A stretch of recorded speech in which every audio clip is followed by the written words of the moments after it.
Our guest on the line is Dana M. Lewis on Twitter, healthcare, social health advocate.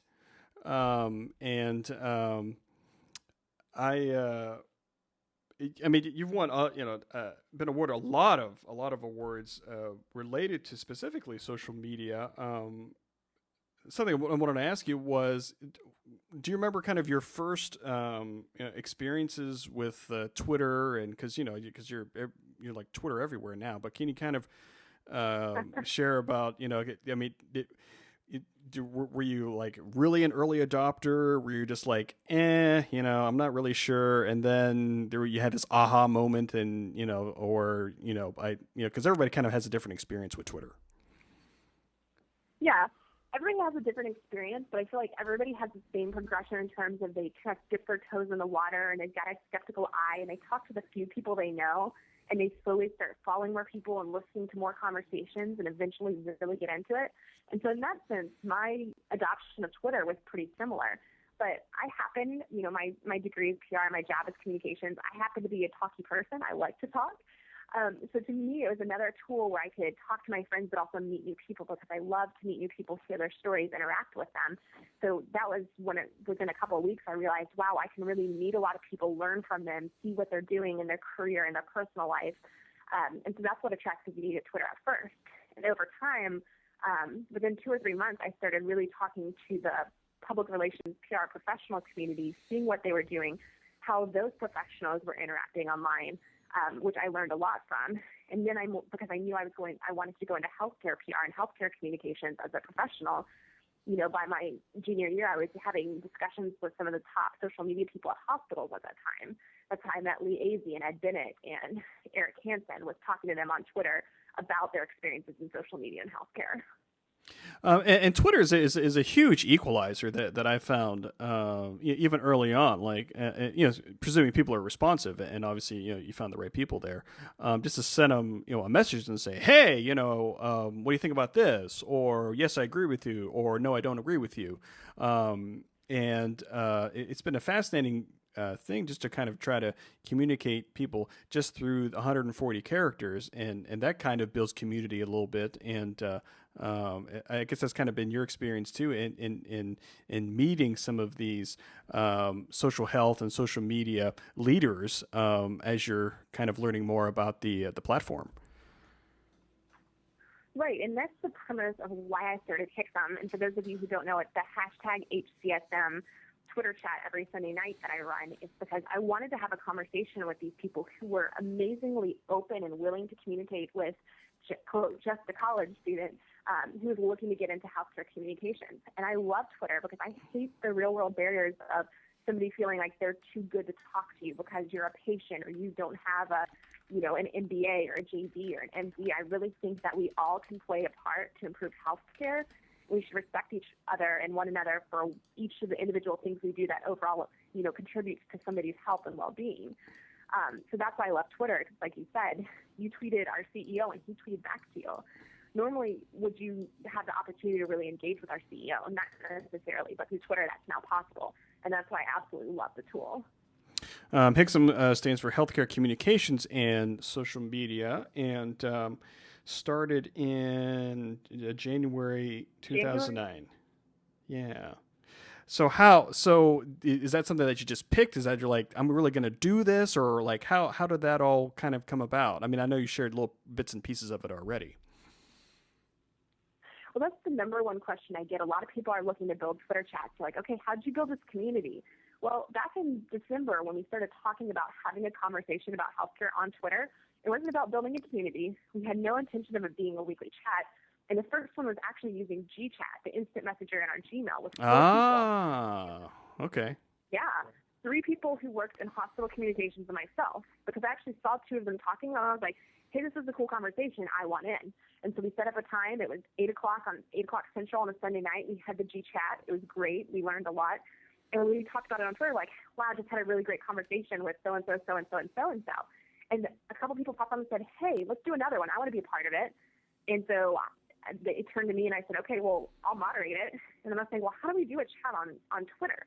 And I was like, well, let's do a hashtag. That way we can kind of pull the tweets all together. we can ignore the mainstream where other tweets are popping up. We can focus on just the people who want to have this conversation. And so that's how HCSM was born, was the desire just to have a conversation about healthcare and improve healthcare communications on Twitter.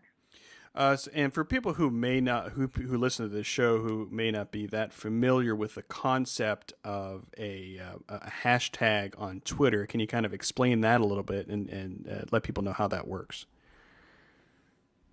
Sure. Well, hashtags weren't originally built into Twitter, but users started using them as a way to kind of be a funny way to tag the end of your conversation. So there's tags that are, normal and useful, like HCSM or healthcare or, HCR for healthcare reform. And if you click on the hashtag within Twitter, it takes you to a new screen and searches for everything else that has that same string of code, which would be pound HCR, pound healthcare, whatever that may be.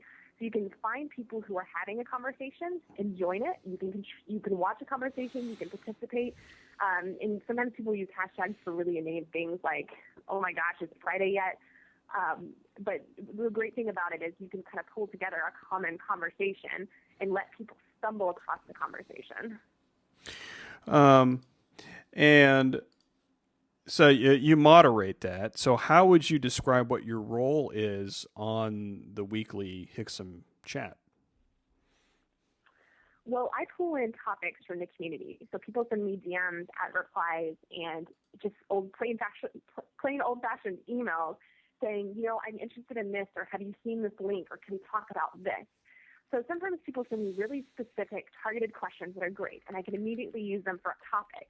But other times I have to take questions and kind of craft them, because there's an art to putting out a question that will drive a discussion with this very, picky, highly intelligent, and highly dynamic group of people who chat. So my role is to pull in all of the topics and the questions, pick out 2 to 3 to 4, and kind of guide the conversation. So I open with opening remarks. I ask people to introduce themselves. I put out the topics. I answer questions about the topics, and I kind of keep everybody within the community norms and guidelines.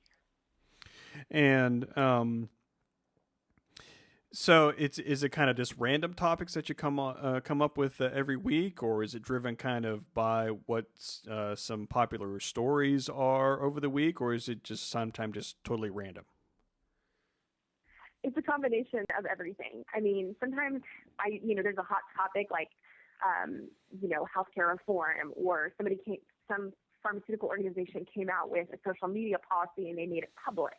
There's a lot of hot topics sometimes where I get 2 or 3 responses, and you see it pop up in the hashtag throughout the week. So people really want to have a discussion around it. So in that case, it's really easy to use those as topics. There's other time where people just have something on their mind, they see it, or we just haven't talked about something in a while, and people say, hey, can we talk about this again? And so it's my job to help, if there's a lot of requests about it, to build a question around that topic. Because I could get something saying, hey, we haven't talked about Foursquare in a while. Can we talk about Foursquare again? Well, if you put out a topic 1 and pick them that says, what do you think about Foursquare? The discussion falls really flat. But if you frame it into geolocations or talk about something specific that people can answer yes or no and, have a philosophical argument about, that's a better topic to give to the group.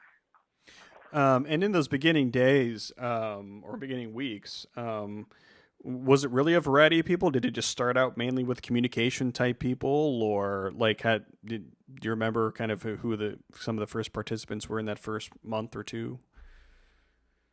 Well, like I said, the first one was 3 folks who worked at hospitals, and myself. I was a junior at the University of Alabama at the time. And then several people popped in on the second week, and I believe there was a nurse, there was a doctor, and then beyond that, I just lost track, because we started with 4, and there was a dozen, there were several dozens, and now over time we've had thousands of people participate in the chat. And what I love is that there's no same group every single week. So even if I did ask the same question 2 weeks in a row, the discussion and the conversation would be drastically different. Because like I said, there's no barriers to joining as long as you have access to the internet, and you can build a free Twitter account, and you can be a doctor, a nurse, a lawyer, a marketer, a social media guru, a rock star, whatever you want to call it. You can be a CEO, you can work at a nonprofit, you can work for pharmaceutical, you can work for a hospital. Or you could just be a patient. So no matter how you're touched by healthcare, you're welcome to join the conversation, and people do. And so that's why I love it, because it's so diverse, and there's so many people bringing their great thoughts to the table that normally otherwise wouldn't have a chance to discuss it with this dynamic group of people.